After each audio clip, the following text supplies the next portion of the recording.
Yes guys, welcome back to my YouTube channel, FPL Coach here, also known as the Indian Football Coach. Today's all about Game Week 32 review, and then we're going to look ahead to Game Week 33, early transfer thoughts and plans, what I'm looking at. I'm looking to use my free hit, what chips have I got available, etc. and sort of plan out the rest of my season if you like. It's actually quite unusual for a game to finish on a Sunday. We've had a lot of sort of games on a Monday or midweek games with double game weeks and postponements as well. So it's actually quite nice to have a full week to sort of plan and really consider what your transfers are going to be. So without further ado, I'm going to dive into the video. Hope you guys enjoy this one.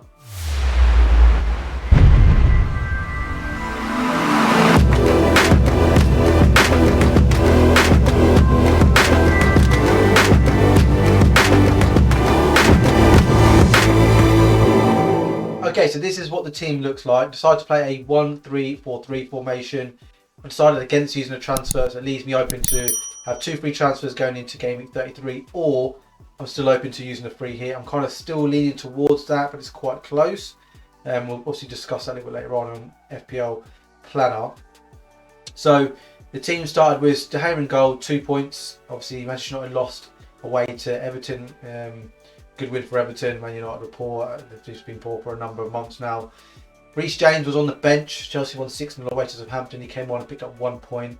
So slightly a fraction better than last week, where he came off the bench and Chelsea ended up conceding 2 goals as well. So at least he picked up 1 point. Trent picked up 4 points. Now what I'll say at this point here is I didn't see the Liverpool-Man City goal, the Man City-Liverpool game. It was a big game for me, this one, because this I think would have made my game week, as I had 4 players in the game. I don't think many managers, especially in the top 10k, would have had 4 FPL players in that one game. So Trent picked up 4 points, picked up an assist, obviously conceded 2 goals, so he lost a point there. Cancelo picked up an assist, bonus points, again lost 1 point because he conceded 2.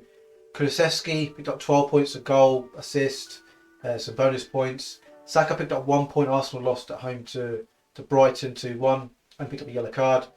Foden picked up only 2 points, and that was my big differential this week. It felt like if he could just get something, it would have been a massive or potential increase in terms of rank, but nothing there for Foden.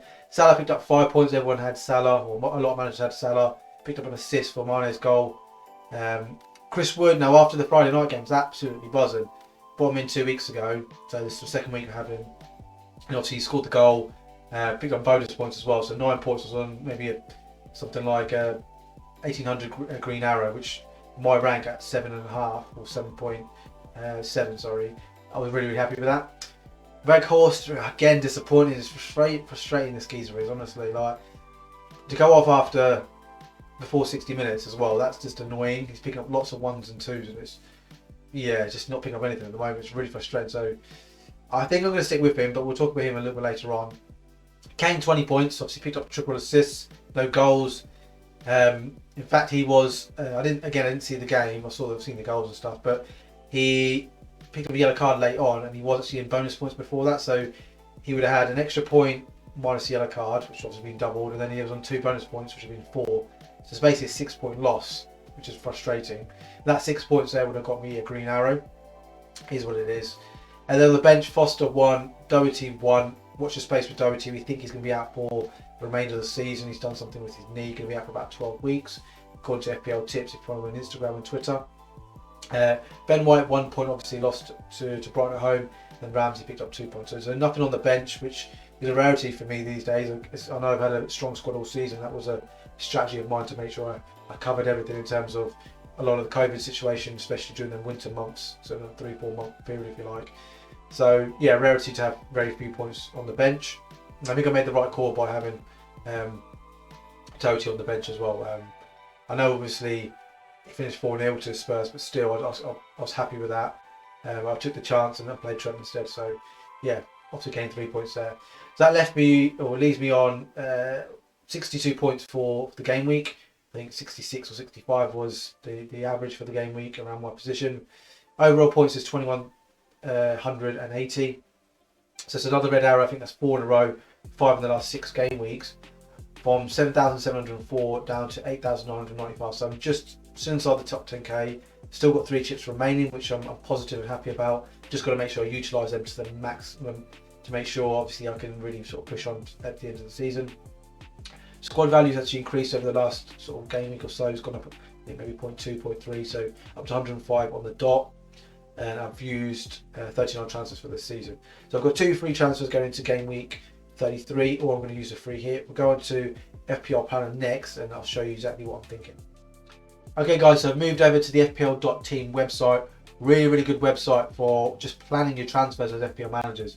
At this stage of the season, it's absolutely critical. It's vitally important that you recognise what transfers you're going to make in, also what game week you're going to be doing them, what players you want to bring in ahead of maybe a fixture turn, for example. Double game weeks are going to be announced, and obviously there's been a few announced recently. So that's FPL.Team. Go check it out. Even things like formation, you may be torn whether to play 3 at the back, 4 at the back. You know, just have a little play around. What does it look like? How does it look like for you? So FPL.Team, go check that out. For me, I've got 2 free transfers going to 33, and I'm also strongly considering the free hit as well, my second free hit. And that was the plan. It has been the plan for the last 3, 4, 5 game weeks to use it at 33. However, I have kind of used 1 or 2 transfers leading up to 33 because my opinion going into 33 was I might not use the free hit in 33 because of just the games that were available and the personnel that was available to me. And also on top of that, the single fixtures that teams have, I really fancy a lot of those as well. So as you can see in front of you, first thing straight off the bat, I've got 1, 2, so I've got Wood, Weghorst, Saka and De Gea as 4 double game week players in the starting lineup, and then Ben White on the bench. And to be honest with you, as it stands right now, Ben White will stay on the bench. I did have a bit of a dilemma maybe 2 or 3 weeks ago whether to play Ben White ahead of Trent, but I think I'm just going to play. I think Liverpool's form is so good and Man United is so terrible, so that's one reason why to play Trent. And also Arsenal have lost Kieran Tierney, Partey, Tomiyasu. Okay, Tomiyasu's been out for about a month or 2 now as well, maybe a bit longer. So, but it's 3 key players. So, and they've lost 2 games in a row as well. So maybe defensively, certainly in a way, they're just not as strong as they have been recently. So I'm quite happy to actually leave Ben White on the bench. So obviously, if I use a free hit, it means I'm burning transfers and I'm not using the 2 free transfers I've got.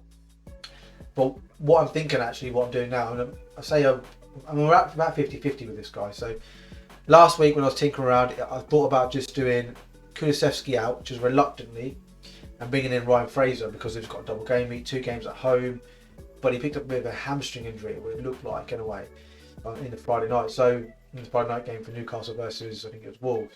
So now I'm less keen on that. The other one, in an ideal scenario, actually thinking about bringing in James Maddison. That's the ideal situation, but I just can't afford to bring him in. So the ones that were going to be the chopping block were Kulusevski or Ramsey, and then Ben White or Doherty as well. So it'd be 2 free chances there. Just can't afford it, which is really frustrating. So what I'm actually thinking about doing now, and there's probably, if I'm going to use the free transfers, this is what we'll do. Obviously, I still might free hit as well. It does depend on what happens in the Champions League, etc. midweek as well. You know, if Trent's out injured for the rest of the season, Reece James gets injured again, Salah's out, whatever, then things completely change altogether. So what I'm thinking about doing is taking out Kulusevski, which is a risk, I know, but I think the way around that to sort of navigate and sort of promote my decision making is to bring in Odegaard. Now, obviously, Kulusevski has 1 game at home to Brighton. It's the first game week for Brighton, actually. So it's key to sort of mention that Brighton have a double game week in 33. They're at home, they're away to Spurs and they're away to City. So generally speaking, you think by the time they get to the second game, they're going to be more fatigued. But it's the first game, so there should be a bit of pressure. Got no midweek game, so they've had a whole week off, and they'll have a bit of confidence now. Actually, now they're beating Arsenal. Odegaard obviously has 2 fixtures. Granted, on paper they're not the best fixtures, 2 away fixtures as well. But maybe actually playing away from home might ease the pressure a little bit. They can play a bit more relaxed, if you like. So yeah, bringing Odegaard in, and then I can still bring in Kulusevski in 34 because I'm looking to wildcard. That's the key to this, guys. I'm probably, I'm 99% sure I'm going to be wildcard in 34. So, you know, Kulusevski goes off again, and I'm really not sort of hang on a minute. Spurs are in fantastic form, and I could end up tripling up on Spurs. So that's kind of where I'm at the moment. So could just do that, and then the other thing is, I can actually keep Kulusevski. So let me just reset that. I can just do 1 transfer, just do that, leaves me 0.7 in the bank. But what I also could do is if I just reset it, I can actually take out Jacob Ramsey, and then bring in Odegaard. So still bringing Odegaard in, but obviously now I'm in the deficit. So I'm 0.7 million out. This is where I'll probably take out Matt Doherty and probably bring in, let's just filter this down to 4.1.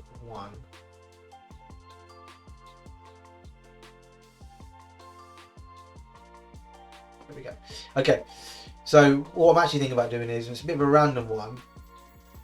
Burnley obviously have got 2 games, but I'm not sure if any of those are going to play 2 games, unless we know maybe Charlie Taylor's going to be out, then maybe I can bring in Peters maybe.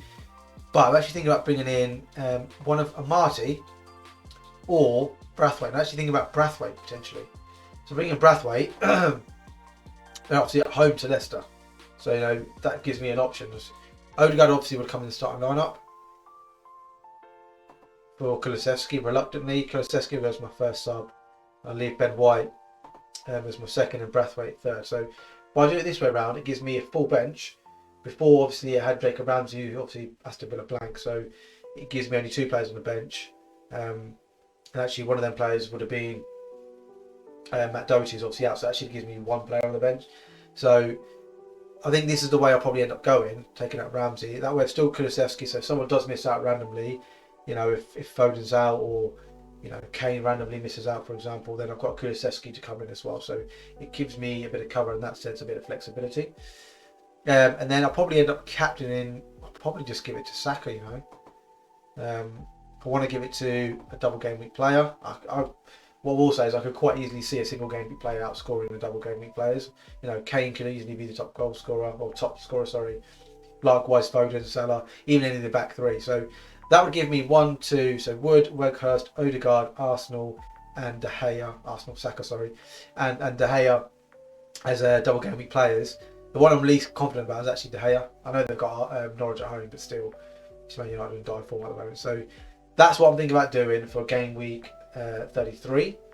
And obviously, I'm looking to wildcard in 34, bench boot in 36, and I'll probably end up free hitting in 37 if I go in that route. Yeah, so let me know in the comment sections below, guys. What do you think I should do? Do you think this is a good idea? What are you guys thinking as well in terms of game week 33? Are you going to be free hit? Have you got the free hit left? Are you going to be bench boosting? Because that's another option that FPL managers might have.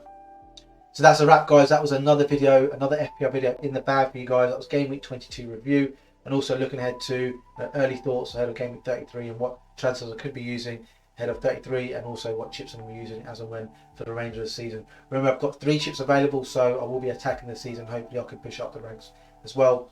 Please consider dropping this a like, comment and sharing to the channel. If you haven't subscribed to the channel already, please do so and clicking that notification bell. Really crucial you click on that notification bell, guys. We post twice a week. One of those videos will be FPL videos during the season. Another one will be a compilation video. It could be a tactics board analysis. It could be some coaching content. Everything will be football related on the channel. Until next time, guys,